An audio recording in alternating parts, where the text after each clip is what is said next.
Hey everybody, this is Dream, and today I'm going to be reviewing Wizards. Rogue Wizards is developed and published by Spellbind Studios, and it comes out today on Xbox. It is $14.99, and this is a dungeon crawler with some roguelite aspect to the game. So from the dungeon crawler aspect, you have a character that you can add, you can put different types of items on, like boots and shields and helmets and things of that nature. And those are going to give you different upgrades depending on what kind of item you put on. When you progress through the dungeons, you're going to be killing enemies, trying to get better pickups that you can make your character stronger and things with. You also find weapons and you find all sorts of different things. The roguelite aspect of this game is that they also have magic items that you can find that are going to do special attacks and things with magic. Um, a lot of those, you have like fireballs, and you can have a sentry that'll pop up and shoot enemies while you're there. Those are a pretty interesting addition to a dungeon crawler type game like this, and it actually works pretty well. You get into a firefight with a bunch of enemies, and sometimes it's good to have that pick available where you can use it right when you need it. Um, Overall, I think that the weapons and things are pretty nice and diverse and lots of different types. You have swords, axes, lances, bows, chakrams, and other things, and they all have their place in the game. I will say that the ranged weapons, to me, are quite a bit better than the stationary weapons. Mostly because a lot of times there's a lot of enemies that will actually push you back, and so using ranged weapons just works better. You also have throwing weapons that you can pick up that have a maximum amount of uses before they're gone, and so I definitely recommend keeping those while you progress through the game as well. Overall, actually, there's also pets and teammates, and you're gonna find teammates randomly in the levels, and then you have a pet that you can start each level with. Once you find your first pet, then you can start choosing those.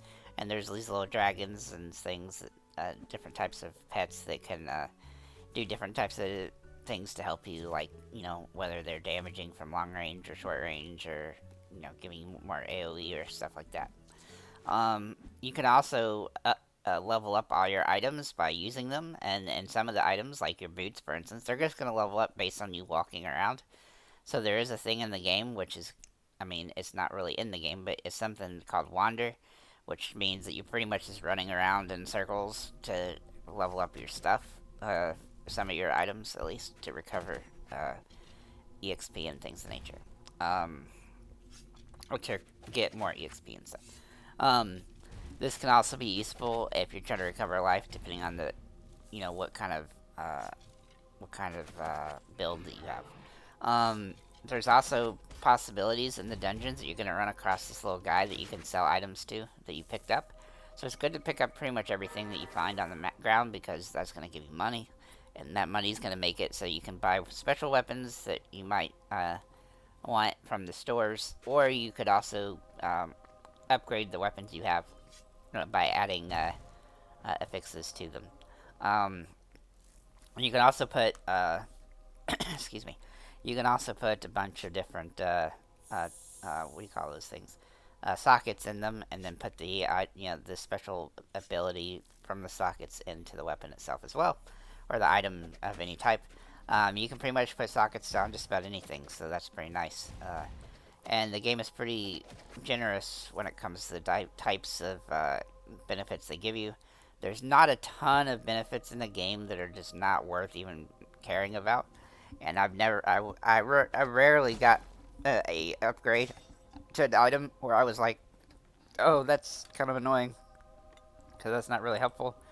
It seems like all the different upgrades are definitely useful for whatever it is you're trying to do. So, and also the dungeons, they do get harder as you go, but overall the game is pretty balanced when it comes to where you're probably at based on XP and things, and where you need to be to beat the levels. And so it's pretty well balanced. It is a little bit hard, but it's pretty well balanced.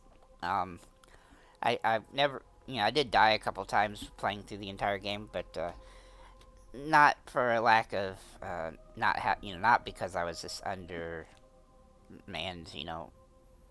wildly, which I mean, technically, because it's RNG when it comes to items, technically you could have an issue like that, but it's pretty unlikely because the game is super generous at giving you lots of stuff and giving you lots of money and things. There are achievements for getting, $500,000 in your bank and things of nature, so, or gold, I should say. And I thought that was going to be pretty hard, but I actually got that relatively easy. Um, and all the bosses and stuff are pretty. There's every boss is a little bit different in the type of, uh, you know, things that they do, and every boss and every enemy in the game have different things. Different types of attacks that they can be harmed by more than others, and some have resistances to things that you might be normally doing. So it does require you to be kind of diverse in how you set up your character so that you can do damage in lots of different ways. Um, but there are definitely some exploits that you can manipulate kind of to make these bosses a little bit easier. I found a lot of times the bosses were easier than the actual getting to the bosses parts of the game. So for instance, you have to go through a couple floors of enemies before you get to bosses, and sometimes I'd run across a couple enemies on the floor that were harder than the boss itself. But I also kind of had a plan with some special items that didn't last very long because they were, you know, 5 uses and then they're gone. Where that was a thing, where they would, I could take out the bosses pretty easily.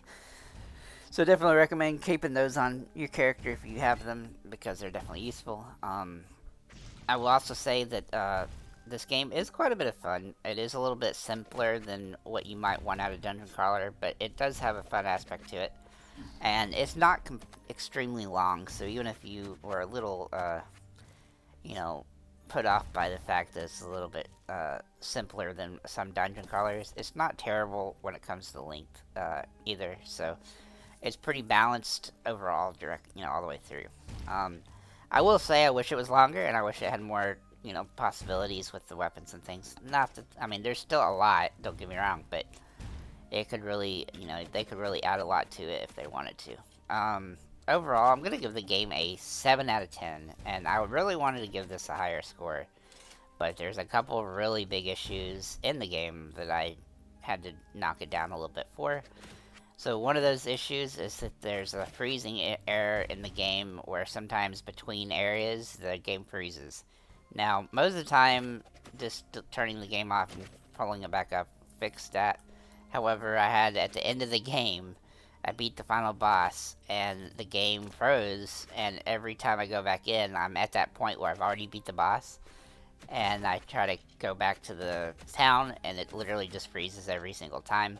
I've tested it like 10 different times, and it literally does the same thing over.